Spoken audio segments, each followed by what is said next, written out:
Hey there, this is V with her 9x1 E Plus to do a tutorial on those individuals who are interested in learning how to ride an EUC or who have anxieties on riding an EUC.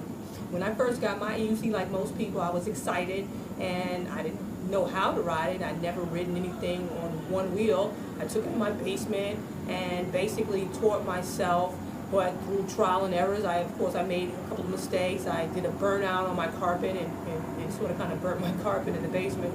But nonetheless, what I'm here to do is to basically show you there's a 5-step process in which in hopes that it would alleviate a lot of the frustrations on trying to learn how to ride one of these things. First and foremost, I would like to caution safety gear, helmet, wrist guards, for some knee pads. For the purposes of this tutorial, I'm only going to have my wrist guards and my helmet. Also, I surmise that most folks will wear what's comfortable for them as far as feet gear is concerned. Me, on the other hand, boots. And I say boots because while you are learning to ride the EUC, everybody have their way of balancing on this device. However, with the boots, I found it alleviated a lot of bruising to the ankle area, which you will experience no matter what you do. You're going to get bruising on your calves, on your ankles, because you are now doing something totally different with your body than your body is accustomed to. Also, foot fatigue. No one who's ridden an EUC has said to you, foot fatigue comes with the territory. It's no way around it.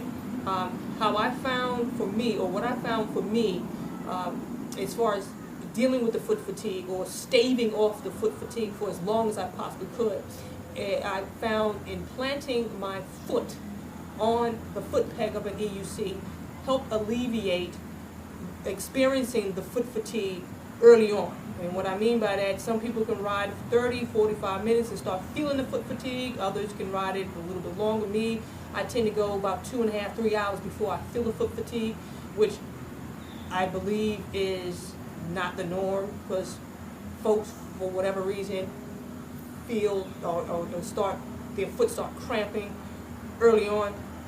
However, I found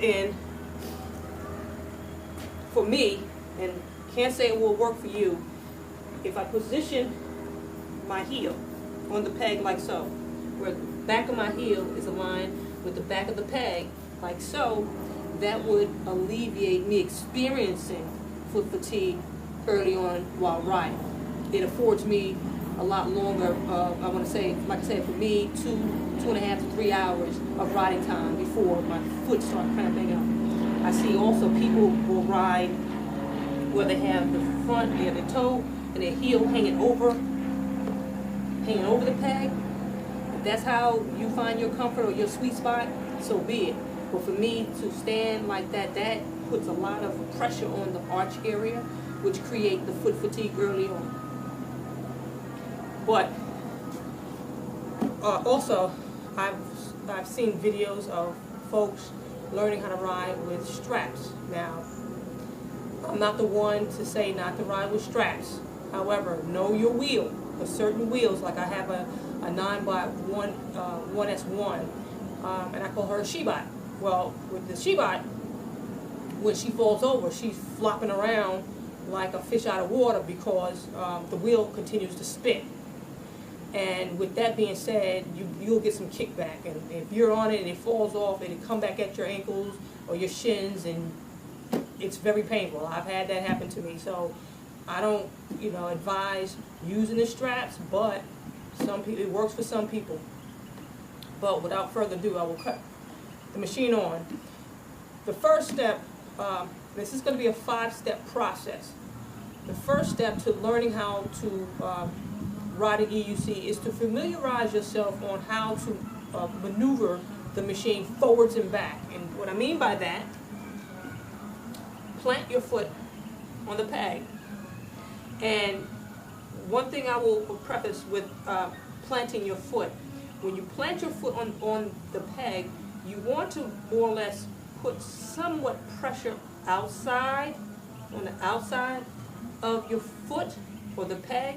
That way the machine is leaning up against your calf. If you see, if I'm pushing down, it's leaning up against my calf, because that's where you want to get basically how you can control your machine. So with that being said, again, put a little bit of pressure on the outside of the peg or the outside of your foot, and slowly get familiarized with how to maneuver the wheel. You want to do it in a circle. You want to do it backwards and forwards, backwards and forwards. And how you do this is you put pressure to go back. You lean your foot back, like you lean it back, and then the wheel will go back. If you want to go forward, lean your foot forward. And continue to do this until you get real comfortable doing it in a circle. Get real comfortable with how you maneuver the EUC. The second step is to have a guide. You can use it if you have someone to guide you, fine, but if not, you can use a wall, which for the purposes of this demonstration I will use a wall, or you can use a handrail.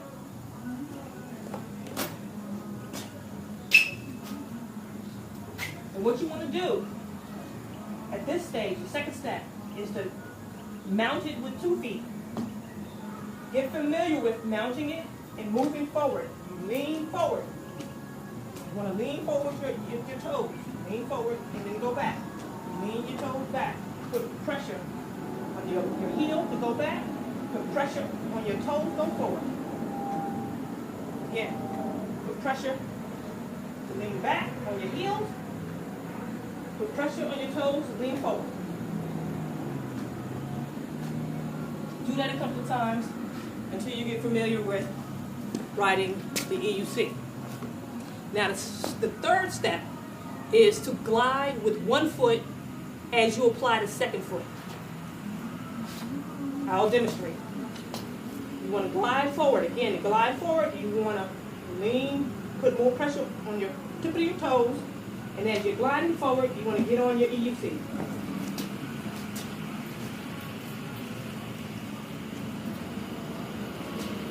want to glide forward, get on your EUC.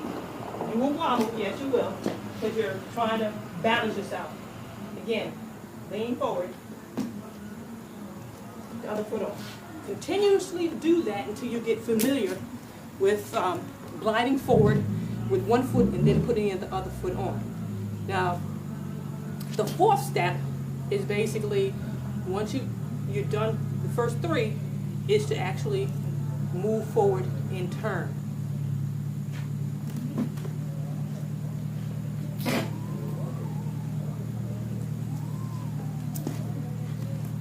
And for me, I will say the turning process took more than a couple of days to learn, because my brain just didn't want to wrap around the fact that I could turn on a dime with one wheel. I had some apprehensions, but what I found, like in doing it, how I became comfortable in doing turns, is once I realized the EUC is an extension of my body.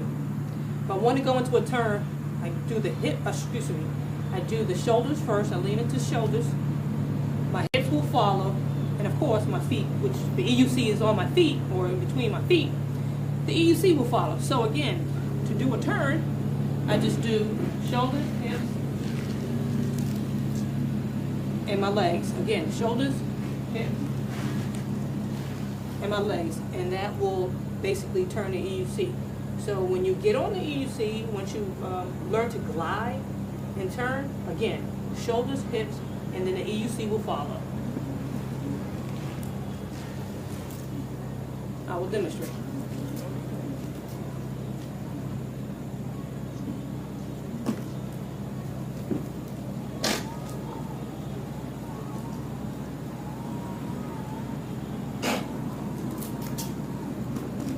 Okay.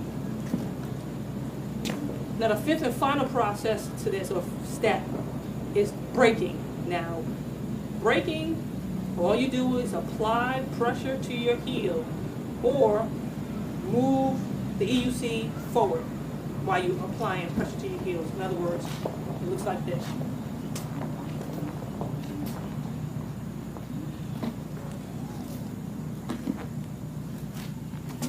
do it again.